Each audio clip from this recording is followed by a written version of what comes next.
Okay, we got a 1954 Ford Customline, all black.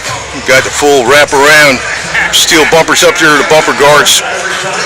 That's a little bit more than a 5-mile-an-hour bumper, I believe. Got a V8 in it, full hubcaps. I see these are all options back then. You know, to having a not just floodlights, but that type of bumper, the full hubcaps, the white walls, the fender skirt. A lot of things were, it's a nice interior too, red, white, and black. And I got to talk over the music because of YouTube and all that garbage. Of course, you got in the back, you got the same type of bumper with, the full wraparound bumper guard and stuff like that. Blue dot tail lights in the back.